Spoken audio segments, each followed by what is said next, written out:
All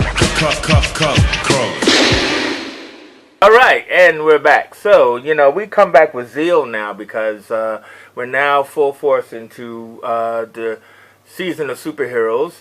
And even though it's been off to a slow start, it's actually starting to pick up and everything. And, of course, we're still riding the wave of Thor Ragnarok, which was an excellent, good choice of a movie. And it's doing well at the box office as well. It's sort of like it's gaining it over the States now. Not as well as Wonder Woman, but it will be only because it only just came out this week in the States. Yeah, so, I mean, give it another week or two, and they'll be giving Spider-Man Homecoming and then Wonder Woman a run for their money. Did you hear about the Kevin Smith thing? How, what's his name? The guy who plays Chris Hemsworth. Yeah. Well, about the hair change and everything like that. It was in one of the podcasts, I think it was Hollywood Babylon, he was kind of like criticising Thor, kind of like of the haircut or something like, the MacGuffins that I kind of use. So yeah, that's when he was writing it, he was kind of like, he sort of like saying, these are the things that Kevin Smith, let's sort of like try and make Kevin Smith happy kind of thing. It's the approach that they did with it, and it worked. So there we go. That's what comic book guys should be doing. It's sort of like it can... Worried about Chris Hemsworth's hair. Well, no, worried about Kevin Smith. If Kevin Smith's going to like it, then the fanboys are going to like it. Yeah, I don't like it actually. Chris Hemsworth. I liked it. I mean he is a stylist, man. Well, yeah, but I mean, anyway, I don't want to talk about Chris Hemsworth. Like, I don't want to get over. Yeah, I mean, he did it. It's good. It's great. It's excellent. Boom, boom. How are you finding Archie at the moment? Because you've not done Riverdale. I love Riverdale. I didn't even know you watched it. I'm just interested in what your take is on it at the moment. I'm wondering if Sabrina's come into it. Or, Okay. He gave me a door, and I'm opening it. Yeah. Sabrina's coming with the chilling adventures of Sabrina. Are they kind of like? Are they? So I mean, is it setting up the scenario where a witch would make sense in their world, or is it kind of going to be a bit out of place? If you read recent Archie, like from 2 years ago, Life with Archie? No, well, anyway, Life with Archie decided to go down a dark road. After they did, Archie marrying both Betty and Veronica, they came out with kind of like the zombie version or the dark version of Archie, and in the Life with Archie. And they also did it in the Weird Adventures of Archie cartoon as well. So... people might think this is weird for Riverdale to be dark and gruesome, because it is. It's not, because, so they've already gone down this path for several years with Archie. But Riverdale it's awesome, and I'll tell you why. Do you remember the Crusaders? Archie Comics, remember they had the series of heroes? I've never read Archie. Really? Yeah, no, because... okay. You might have seen pictures of them, like the Shield... the Hangman, the Black Hood, all these guys. I might see pictures of them.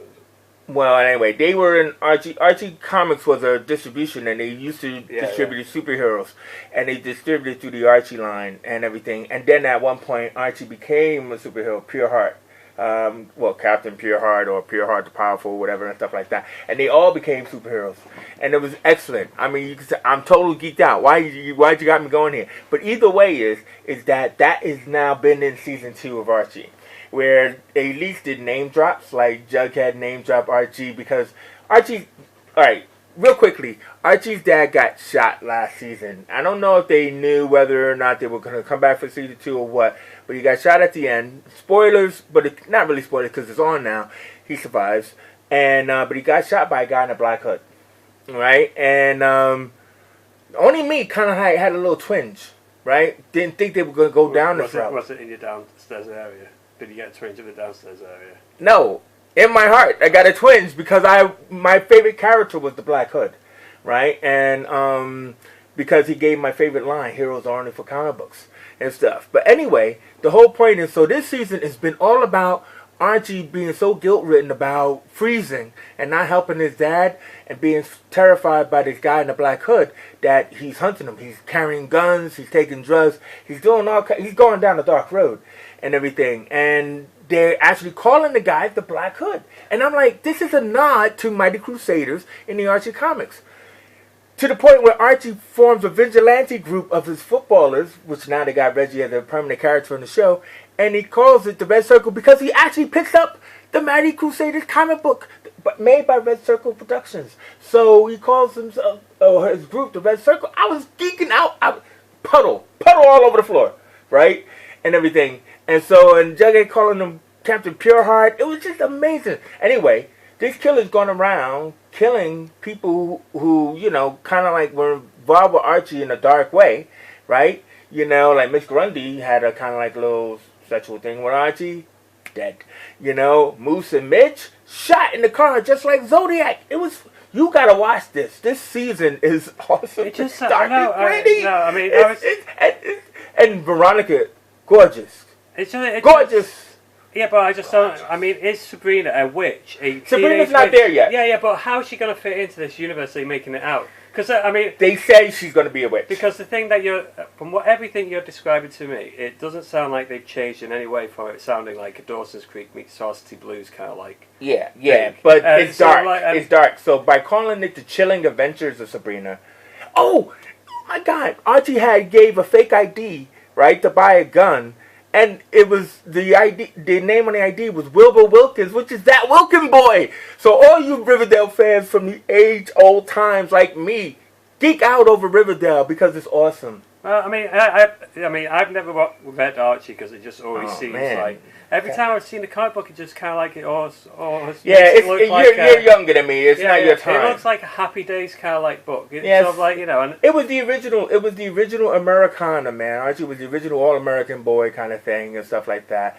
And this is totally dark. So thanks for letting me talk about it. You know, way sidetracked, but yeah, Riverdale, awesome. Please, just give it a watch. This season definitely will strike your fancy beyond anything that Dawson's Creek ever done. I mean, I'm a Dawson's Creek fan anyway, but but this is what I doubt. This is what you don't doubt. You mean? No, I mean, I've got a bit of a problem with, you know, one of my ex-girlfriends was a big Dawson's Creek fan. It just sort of like put me off. Oh really? No, man, don't look. Don't go down Dawson's Creek. We got too much to talk about. Don't go down Dawson's Creek. Love it. I know it.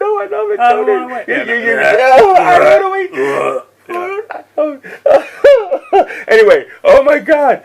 So, before we get into the freaking super roundup. You're going to cry over something. No! Before we get into this roundup, I got to just talk about Inhumans because the finale comes out this week.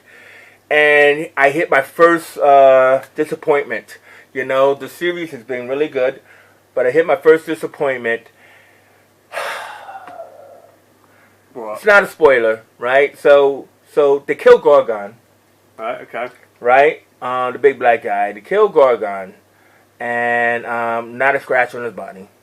You know, and everything. And so he's dead, and now Triton is back. So Triton, who's been gone for all 6 episodes, is now back. And they get up to the moon, and for some reason everybody's terrified of this human, and everybody else is supposed to have inhuman powers. So why Maximus could just walk around and demand stuff is beyond me. Gorgon comes back, but he might not be Gorgon anymore. But it's kind of like, so you kill somebody in the last episode, bring them back in this episode, there's no stakes. But I'm looking forward to the finale. They kind of allude to the fact that because Maximus wants to go to Terra Genesis again, he's going to finally become Maximus the Mad, who he was in the comics. So all of this feels like it's set up to the comics, like it's a prequel to the comic version of the Inhumans. But it finally ends, and we'll finally get Agents of S.H.I.E.L.D., a much better show on. But I've been watching it, I've been liking it. But that was a stumbling block for me to kill him and bring him back the next episode. So, finally into what we want to talk about. So, because I know James didn't want CW, I'm going to save some time to hit CW later, but we're going to talk about what James has talked about. So, first, before we go into like things like Gotham, which we love talking about, we'll hit the Star Trek controversy. Not controversy, but who's better. But this week, they're both good. Yeah. So, what do you want to talk about first? We'll talk about Orville. Orville, again. My fave. Loved the episode. I thought it was a really great character development moment for the mom, the doctor, and Isaac. Yeah, and sort of like just kind of like him doing it. I liked. She kicked ass. She kicked a hell of a lot. And know who that guy was? He was Rocky from Rocky Picture Show. Yeah. He's great call out. Yeah. Of course, my favorite film was Miracle Mile that he was in. But but I like the humor on it. I think the humor is kind of like they've hit how to make humor out of the kind of like the situation. Yeah, like doing like the Barry Manilow in the engineering room, and Seth MacFarlane just come here and go, Barry Manilow was that would be me if Air Supply played. If Air Supply was on, I had to stop and go, Air Supply. Yeah. Or things like Damage Report, 4 sections, hulls down, and Lieutenant spilled soy sauce on this place. He included that in the Damage Report. But then again, it's... and the lyric goes, yes. As much as I love the Star Trek universe, it was like they were all just perfect. They were perfect officers. Yeah. And what I like about this is it's just kind of like it's like people I've worked with in the past on a starship. Well, wait! Don't forget the main joke of like they went through the glory hole. Yeah. Don't say glory hole. I mean, to be fair, there is an awful lot of things at the moment going through anuses and glory holes. What's up with that? What's up with anus, glory hole. I mean, if so, like next one they're going through something called the rusty sheriff's wheel. Then I'm kind of like or the spit roast. Or the spit. It's, stop it, kids watch. But hopefully. Again, I mean, if I'm going to say anything, again, it feels very much like a Star Trek, like a Voyager episode. There was an episode of Voyager where Tuvok had to look after 3 kids who turned out to be, but it was that kind of like Tuvok not being emotional and trying to connect with these kids. Yeah. And that was, that was the thread. It's like you can't hide emotion or not have emotion when you're in that kind of context of protection. And that's why it was really cool, like where it was like just a hand holding and stuff like that. What I gotta admit that like so the doctor actually has 2 black kids. Well, of course they're black kids, but I mean he has 2 sons. and they go on a trip. Now what I didn't like was that their suitcases were average everyday suitcases. But I did like his video game was 3-dimensional and everything. But when they landed on this planet, or crash landed on this planet, I said, please do not make this after Earth. You know what I mean? I had a M. Night Shyamalan. I had an M. Night Shyamalan moment there. But I liked it, and that's when I said to you, it's like, are we there yet? You're like, what's that? Like the Ice Cube movie where you're forced to hang out with these kids. So it's a trope, and I think it was done well. Now, I just want to say, for YouTubers out there, I try to watch a lot of the after shows, and like when it comes to the Orville and Discovery, there are these guys called the Trek Yards. I don't know if you watch them. Yeah, no. This guy is a complete butt. And we are a small, very small podcast thing. We cannot be starting a all right. I want to start a podcast where it gets us noticed. Check Yards. Forget you, man. No, it was just that. I just want to say, what it was he complained about this episode because he doesn't like kids and he has kids of himself, his own, and it was just like everybody in the comments were like, "What the hell is wrong with you? This is one of the best episodes."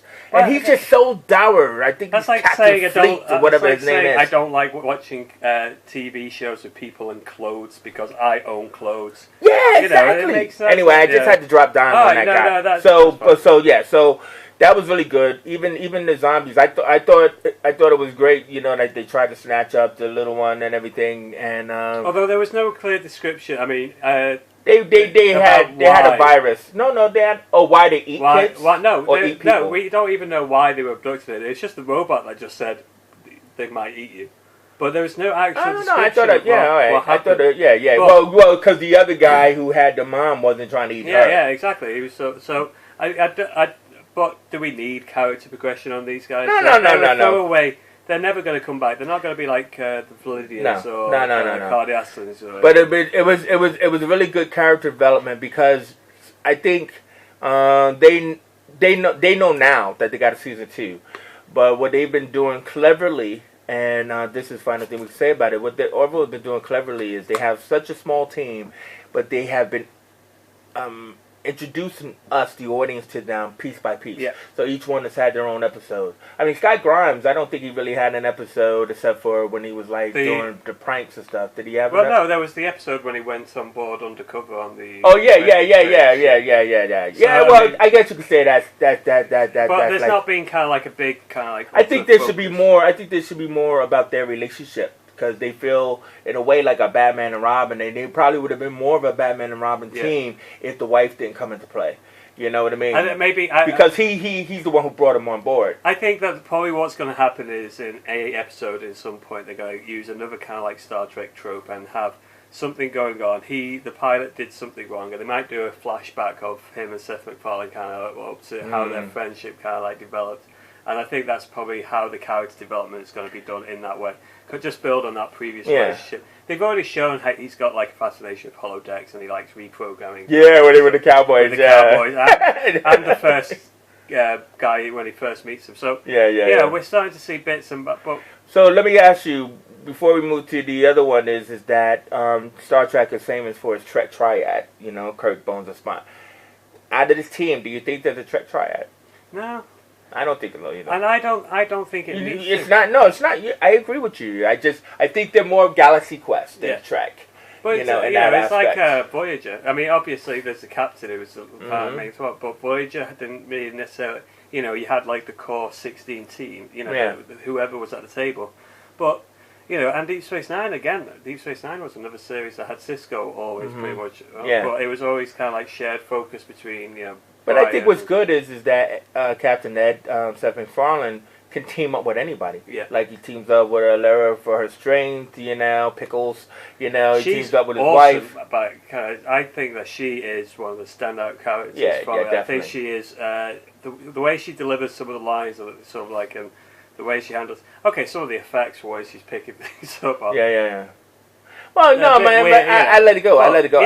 But I totally agree with you. I mean, like, especially as a model type of actress, she probably is in dreamland because she wouldn't have gotten this kind of part. No, she's doing really well in it.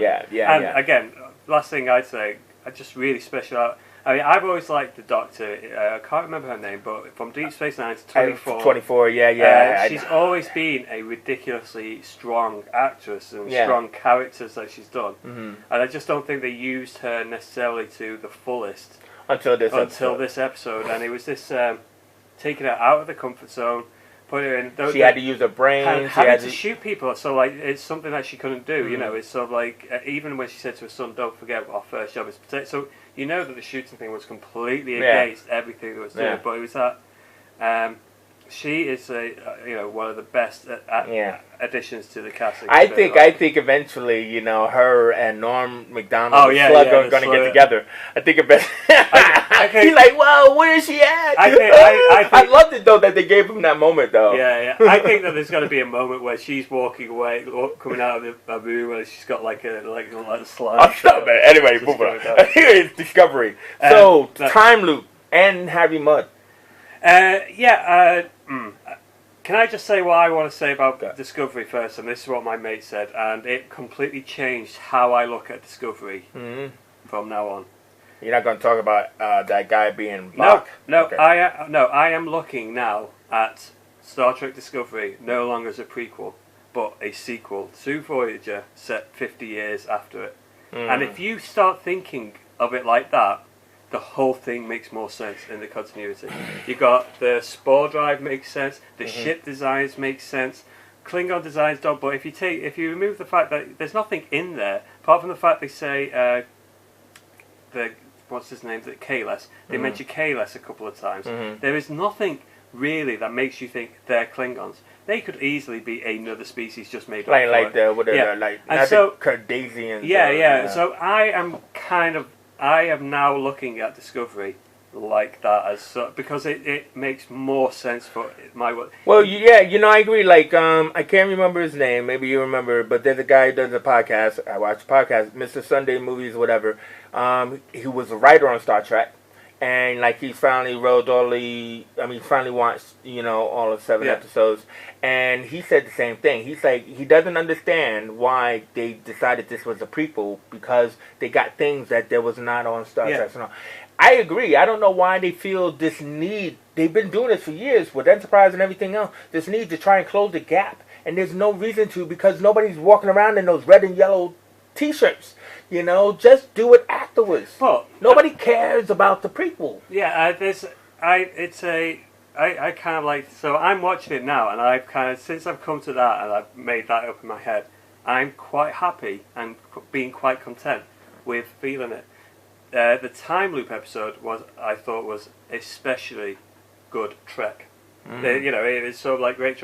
Had those moments. And time paradox is so hard. Apart from the dancing bit, I was kind of like... and the music. And it made no sense. And the music was very 90s. Yeah, and the secret, I've never loved anyone, is kind of like, that's a bit... I could guess that one for you, Michael. Yeah, but...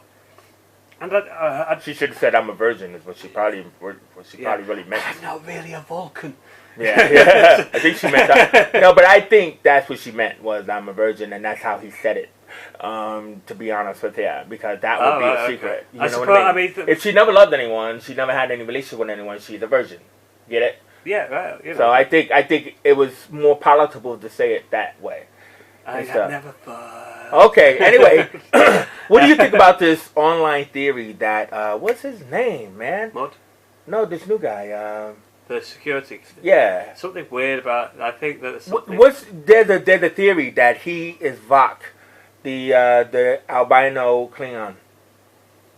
That, like, when the captain was put in there and supposedly he was kept alive for 6 months, which the captain said is impossible, and he said that reason why was because the woman took a shine to him, and so he had relations with the female of the female captain, and so, like, but she also looks a lot like the female who was with Vok. To be honest, I can't tell many Klingons' differences to them. No, just the fact that she was a woman in the same outfit. Really, I wouldn't go necessarily too far about the albino one. Well, why set it up? It was a big setup. I think he's a spy. I don't think he's the albino Klingon. But I think he's a spy. I think he's a turncoat in some way, shape, or form. Because the way that Klingon thing, it was a religious purity thing, and trying to convert it doesn't fall into the realm of it. And in this week's episode,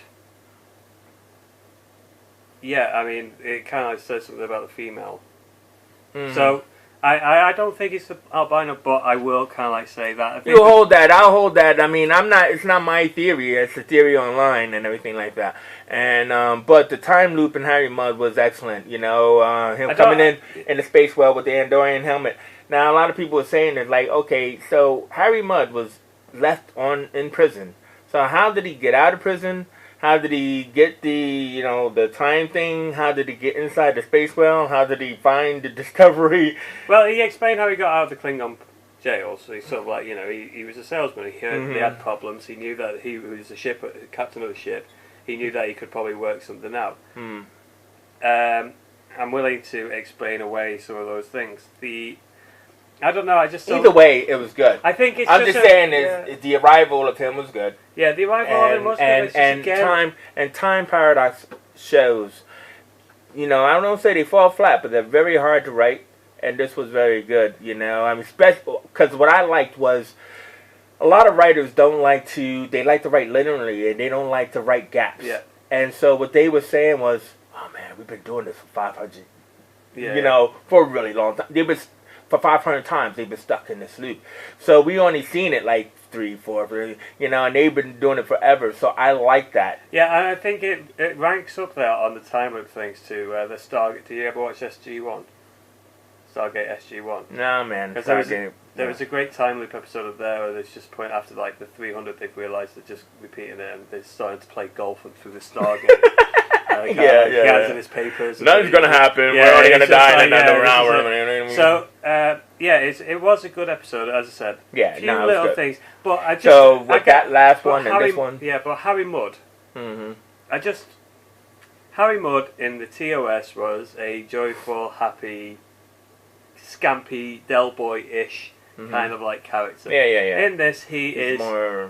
Again, if it's Mudd spelt with 1D instead of 2, makes more sense. Did like the ending. That was a very Trek ending. That was sort of like giving him back. Sort of like sort of like giving him back to the gangster who. That was a very kind of like Trek. Yeah. No, it was good. It was good. This week's episode is good, man. So I mean, I think the final testament to it is that. Stop bitching and moaning, because like if you just let these shows play out, let them develop, people who make television are smart.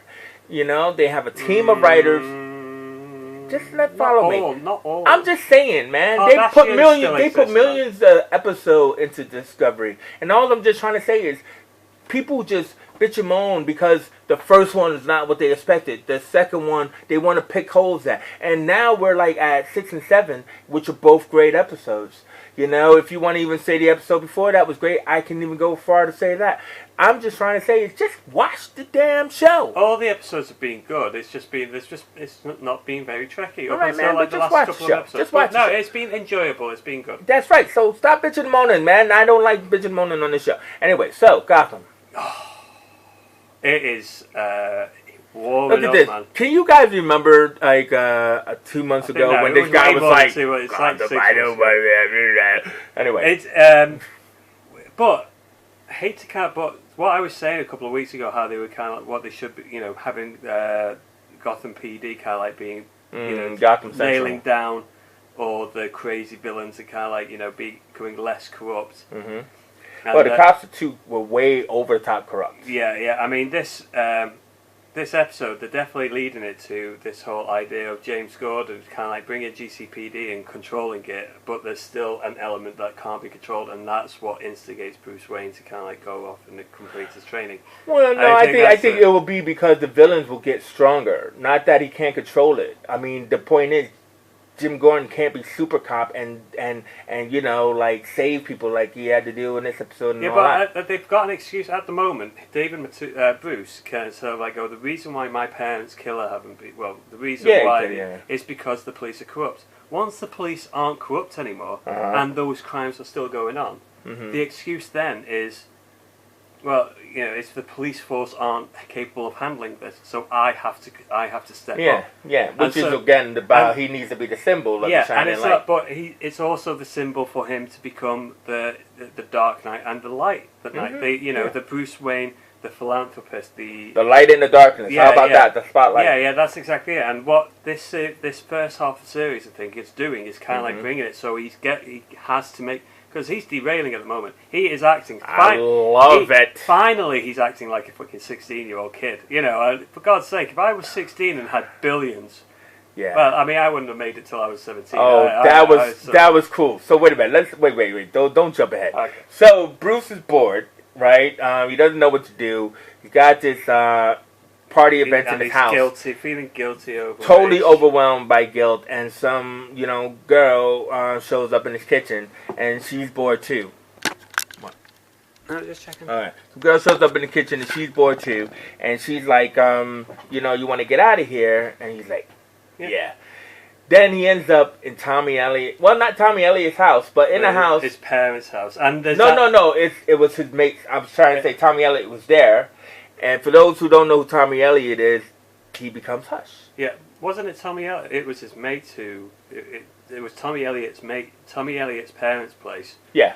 But, no. Yeah, no, it was, because it was the other guy who's fucking... The one that didn't get allowed in the club or anything. Yeah. And so he was... But what I liked about that was there was the moment where Bruce, he goes, I'm all right, anyone can come to my pad. And then the other guy goes, it's not really, it's your mum and dad's pad. Yeah. And there was that little bit of...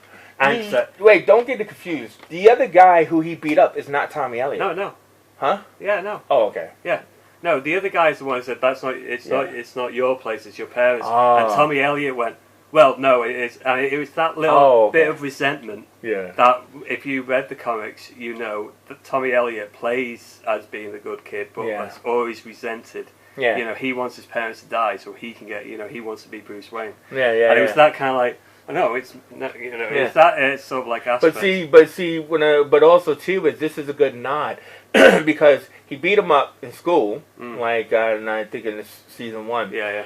And now that Bruce bought the club, got them in the club, Tommy's like this kid is bad. You know what I mean? So I mean bad in a good way. I mean he can't, only in Gotham could 4 pre-18-year-olds get that fucking lashed. It's sort of like in a clip show, and nobody's kind of like that bothered by it. Honestly, I loved it. That was a great scene. Yeah, he was partying like he was a member of the Entourage crew. Flash, I have not been impressed with to start off with, but this episode with the elongated man was excellent. I love the idea of creating a backstory relationship between him and Ralph Digby. How's Ralph Dibny coming? Has he got his elastic powers? Is he also? Yeah. What's that look like? It looks awesome, man. It seriously is awesome. I was going to get into that, but the one thing I wanted to say was me and my son was talking about Ralph Digby's name was dropped in the first season, and character. Do you want a quick thing? What he was? This is the headhunter. He was known for being contracted by local mafia don Vincent Morelli to kill James Gordon. Aha, cool. Yeah, so there we go. So yeah, so headhunter is in the comics. He's not black. He's white. But as usual. So anyway, so Ralph Digby name was dropped in season 1, but somebody from the Flash team, huh? Does his nose twitch? Yeah, man, Jack, chill. I'm getting to it. Right? So anyway, Team Flash Writers team has said that this is Flashpoint Ralph Digby. So he was on the bus, got hit by the matter wave. So he's just, down on his luck, private eye and everything, blackmail, pictures, all that kind of stuff. And because him and Barry had a past when they were both on the CPP, whatever, together. Anyway, that's a good story. But these guys, hang him off a roof, and then he stretches down, because he needs a moment of stress to ignite his power. Right. So he stretches all the way down to the ground and everything, and then so they had to gather him up and take him to Star Labs. So he's just all stretched out. And there's this one scene where he has to sneeze, he blows his nose, and his whole face just goes like that, and Joe throws up. It's funny, right? But yes. I've only got a couple of minutes. Okay. So the elasticity was really good in this show. So does his nose twitch then? Yes. Doesn't have to drink ginkgo. So Caitlin makes a special ginkgo drink. She doesn't use the word ginkgo, which I was disappointed. Okay. But she describes it enough that she gives him that so he can control his elasticity. And so he has to do a heroic moment and everything like that. And Barry says, "We want to train you." So he goes, "Do I get a cool superhero name?" Right? And then Barry goes, "What about Plastic Man?" Right? He said, "That's a stupid name." So do you think that not as stupid as Elongated Man? So he's not Elongated Man this episode, but hopefully the next one. Do you think they could be sort of setting up a possible identity crisis kind of story arc? Well, he's not married. There's but I mean, to be fair, you don't, they could skip over. You could meet Laurie, have a 6-episode love affair with her, and then somebody kills her in the end. No, have somebody rape her. All right, man. Well, no, I mean, I didn't mean that to sound as excited as it did, but having someone do that, and then you could easily bring John Constantine in to take a memory away. Supergirl could, Barry could have problems with them taking the memory away. People in the teams could have problems with it, so they take her memory. And also, for those who don't remember Brad Meltzer's identity crisis, is that what happened is somebody uses the Atom's powers to go into her brain and stamp all over it. Yeah. I mean, you could. And we have the Atom. I'm talking about. We have the Atom on Legends. You could easily do it in these Legends of Tomorrow. You could even have them skip forward in time and even introduce having these guys come along. They hear about Jean getting killed. About Jean Lauren getting killed. And this is interesting. This is really interesting. I guess it depends on the popularity. I mean, I like the Ralph Digby character. He's definitely going to be on the team a little bit and stuff. We haven't seen the outfit. Got the Elongated Man. But I say hold on to that. James said it here first. Identity crisis is a good thing if they indeed go in another season. They got to survive this season. If they do that shot in the comics, with him just holding Laurie in Jean Laurie in her arms, dying. Oh no! I'm sorry, Elongated Man. Sue. Yeah, Sue.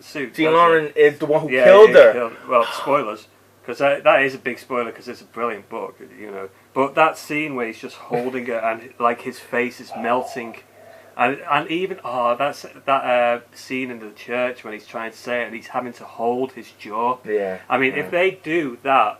Oh my God, that is good. That is good. Kind of like tears. It's definitely would have to be a second season for him to do something like that. Totally. But it is.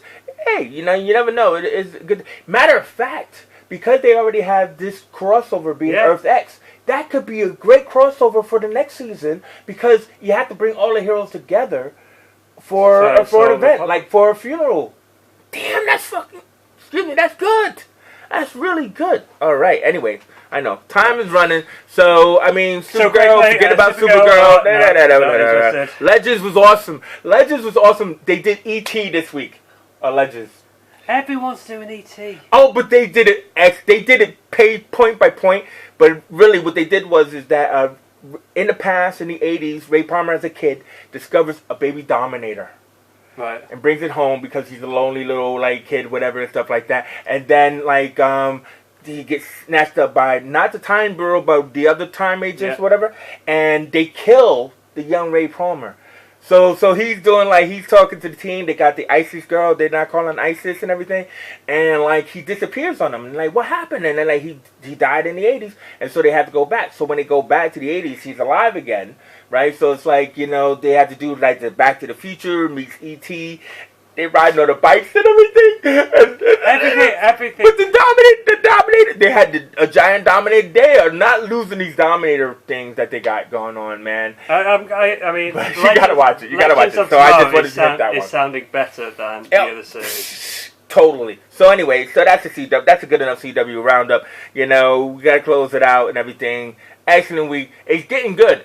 Last thing I'll say though is New Warriors was shot, but ABC canceled it. So what it is it's looking for a new home. Hopefully Hulu or Netflix or somebody will pick it up. That's a shame because that was with Squirrel Girl. I don't think Fox have cancelled it. No, they're not airing it. Because the problem is Fox are taking a lot of their shows off streaming services like Netflix. Yeah, because of the whole Disney thing. But the thing about it is, what I'm trying to say is that's what they did. They're not airing it. It's been shot. It was supposed to be a mid-season replacement. They're not airing it, so it's looking for a network and everything. But because we're in the middle of November, when we come back, Punisher will be out this weekend, wouldn't it? I love it when he does those reactions. I forgot about that. And then hopefully next week will be Runaways. I think is the week after. And the Justice League. And the Justice. Oh my God! What time is it? It's the 17th, isn't it? Yeah. So but I don't know. No, it's not. It's not. It's the 11th. Oh my God! It's next week. No, it's not next week. It's the week after. My wife. No, it's the 11th now. Oh no, it's the 6th. It's the 6th. Oh, got me too excited. They do it properly. Yeah. Okay. No. And even if that was the case, you were saying it's the 11th of June. So the 17th, so it's a week, so it's 2 weeks. But Punisher's not next week then, not this Friday. It's next Friday. Right, when is that the 17th? Yeah. Oh yeah, it comes out the same day as Justice League, doesn't it? Yeah. So all right, so forget what I said. Damn it. We'll be back to the regular roundups next week. Got ourselves too excited. Couldn't we just sort of pre-record, try and pre-record it? Can we do next week? Can we do our spoiler reviews? How do we see it? No. Of the Punisher, just based on what we think happened. Oh, our predictions. Oh, yeah, our predictables. Okay, so that's next week. So we're gonna do that next week. Just right off the bat, is Justice League gonna be good or not? No. F you.